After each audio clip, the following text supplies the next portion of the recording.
कंजूसी करेंगे तो भगवान भी आप लोग को प्राप्ति में भी कंजूसी करेंगे, अच्छा रहेगा नहीं ना। इसीलिए आप लोग जब जब भजन होता है भजन को भक्ति भाव से कीजिए। हरे नाम केवलम कलेब नास्ते नास्ते नास्ते गतिरंदा। श्रीमद् भागवत गीता का उक्ति है। कलयुग में सिर्फ और सिर्फ एक ही साधन है, वह है भक्ति। भक्ति के बिना कलयुग में कोई दूसरा रास्ता नहीं। इसीलिए सतयुग में लंबा लंबा तपस्या करना पड़ता था, द्वापर युग में त्रेता में यज्ञ हवन करना पड़ता था, लेकिन यही एक युग है जो हम लोग का नाम संकीर्तन से ही मुक्ति होता है। ये दुर्लभ मनुष्य देह देहि नाम जन्म मंदिरे तत्रापि दुर्लभे मन्ये वैकुंठम प्रिय दर्शनम। हम लोग का जीवन जो है बहुत ही दुर्लभ है, इसीलिए इस दुर्लभ जीवन को यदि हम लोग अच्छा करना चाहते हैं तो एक ही साधन है, वह नाम संकीर्तन। नाम संकीर्तन हम लोग करेंगे, भजन करेंगे तो हमें इस भव सागर से पार हो सकते हैं। अच्छा, ये जो कथा होता है या मंदिर का स्थापना हो रहा आदमी की इच्छा से नहीं होता है। किसी भी काम के लिए मनुष्य की इच्छा जरूरी है, लेकिन इच्छा के साथ साथ उसका प्रयास करना पड़ेगा। प्रयास करने के साथ साथ भगवान का जब उस पर कृपा रहेगा तभी वो काम हो पाएंगे। ऋषभ रामचंद्र महाराज की, उमापति महादेव की। तो हम लोग ये जो जीवन है, हम लोग कथा क्यों सुनते हैं? कहता है कि यदि हमें प्यास लगता है तो हमें पानी का जरूरत होता कि नहीं? पानी पिएंगे प्यास ठीक होगा कि नहीं? भूख लगा है तो क्या होगा? भोजन चाहिए, भोजन करेंगे आप भूख ठीक हो जाएगा। लेकिन मन का जो व्यथा है, मन रूपी जो भूख है, उस मन की व्यथा के लिए हमें कथा श्रवण करते हैं। बोले श्याम रामचंद्र महादेव की। तो हमें कथा से हमारा मन की व्यथाओं को, मन की समस्याओं का समाधान होते हैं। इसलिए श्रीमद् भागवत को ज्ञान गंगा कहा है। आप लोग कहेंगे इसको गंगा क्यों कहा है? गंगा तो हम लोग का हरिद्वार से निकलता है कि नहीं? तो हमें वो भी गंगा है, तो उस गंगा से हमें स्नान करके हम तो तब तक के लिए हमारा पाप धुल जाता है, लेकिन ये भागवत रूपी जो गंगा है, इसको हम लोग कान से श्रवण करके हमारा गंदगी जो मन में है, मन रूपी गंदगी को सदा के लिए धुल जाता है। बोले हर हर महादेव। तो हमें ये कथा हमें इस व्यथा को दूर करता है। एक बार भोले बाबा पार्वती के साथ जा रहा था। जाते जाते रास्ते में इसे वो खाली फील्ड देखा, वहां पर उतर के भोले बाबा प्रणाम किया। माता पार्वती चुप पूछे कि यहाँ पर क्यों प्रणाम किया बाबा? तो क्योंकि 10 साल पहले, 1000 साल पहले यहाँ पर श्रीमद् भागवत कथा हुआ था। और फिर थोड़ा देर बाद दूसरा फील्ड में प्रणाम किया कि इस प्रांगण में 1000 साल बाद श्रीमद् भागवत कथा होगा।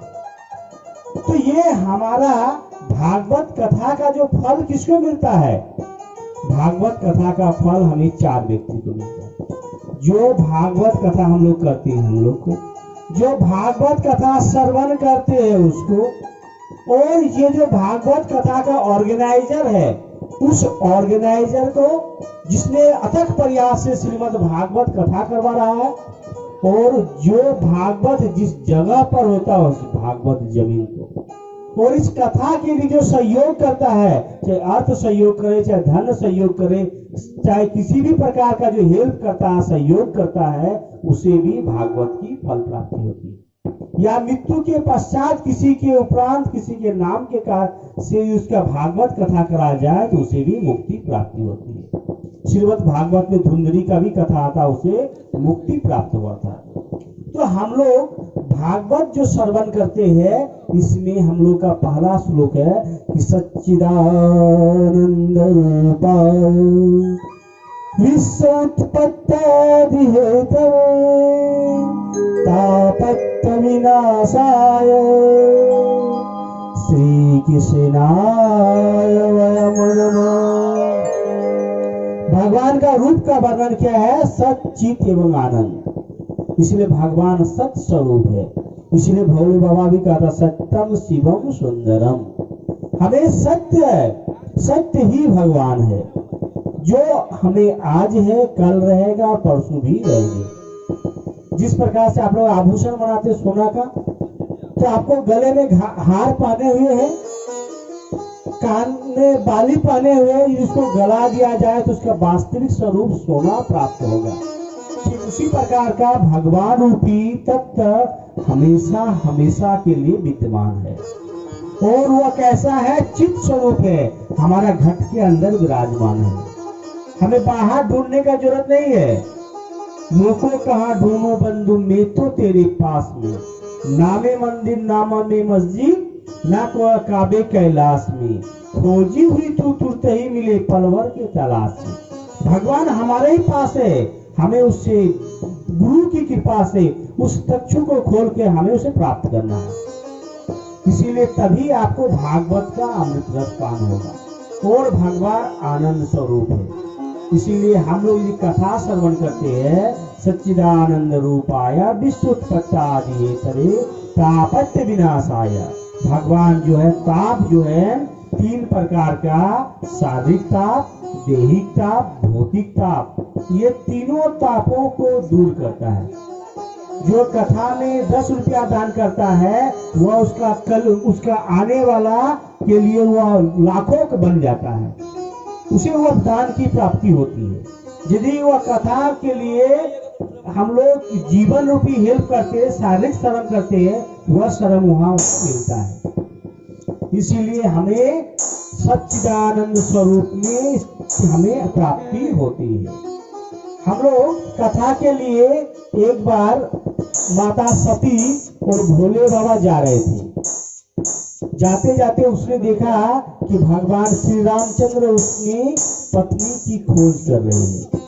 तो भोले बाबा ऊपर से ही उसको प्रणाम किया कि प्रणाम देव।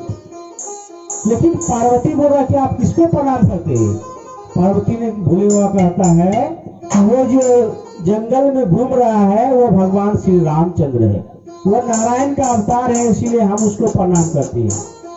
माता पार्वती के मन में डाउट हो गया कि भोले बाबा थोड़ा ज्यादा चढ़ा लिया होगा भांग होगा, क्योंकि जिसको मन इसको प्रणाम करते हैं। कभी डंगाल प्रणाम करता है, कभी इसको अपनी पत्नी का ठिकाना नहीं, इसको कैसे प्रणाम कर रहा है? जो पत्नी को खोजते वो कैसे भगवान है? तो भोले बाबा नहीं सती, वो साक्षात भगवान है। लेकिन पार्वती सती के माता में मन में डाउट हुआ, इसीलिए बोला कि हम जाके उसका परीक्षा लेंगे। तो माता सती ने उस रामचंद्र के पास माता सीता बन के आए। तो सीता को बोला कि प्रणाम रामचंद्र महाराज, हम आपके सीता, हम इधर है। रामचंद्र बोला कि प्रणाम माते। लेकिन सती समझ नहीं पाई कि प्रणाम किसको बोल रहा है, हम तो सीता है। फिर सामने से घूम के बोला कि प्रणाम रामचंद्र महाराज। तब रामचंद्र जी कहता है कि प्रणाम माते, आप अकेले इस जंगल में घूम रहे हैं, आपका भोले बाबा कहाँ है? तब बोले कि नहीं नहीं, हम तब ऐसे ही घूम रहे हैं। तब वो क्या रूप बनाए थे? माँ सीता का। तब जब वो गया तो बोला कि भोले बाबा बोला क्या परीक्षा लेने गए थे? नहीं नहीं, ऐसे ही घूमने गए। उसको बोला कि नहीं, आप माँ सीता का रूप धारण किए, इसलिए आप मेरे साथ अब रह नहीं सकते हैं। किसी कथा का जो आप अपमान किए, इसका प्रायश्चित आपको एक दिन न एक दिन मिलेगा ही। तो माता सती को उसका प्रायश्चित का आप लोग को वर्णन करेंगे कि उसका सती को कैसे प्रायश्चित हुआ। इसलिए कथा में किसी भी प्रकार का संदेह मत रखिए। ये कथा जो है, हमें किसी भी प्रकार का संदेह नहीं करना चाहिए। जिस प्रकार से एक पात्र में यदि जल है, उसमें दूध डालना चाहेंगे तो दूध जाएगा? एक लोटा है, उसमें पानी भरा हुआ है और ऊपर से हम अच्छा दूध डालेंगे, जाएगा? नहीं ले जाएगा। क्या करना होगा? लोटा को खाली करना होगा, समझे? उसमें पानी है, दूध आएगा। ठीक उसी प्रकार से आपके अंदर जो भी ज्ञान है उसको खाली करके आप यहाँ बैठेंगे प्राप्ति के उद्देश्य से, तभी जाके आप उस भगवान रूपी रस आस्वादन करेंगे। बोले श्यामा रामचंद्र महाराज की, उमापति महादेव की, सच्चे दरबार की। आइए एक भजन श्रवण करते हैं, उसके बाद हम लोग सती माता का भी कथा श्रवण करेंगे।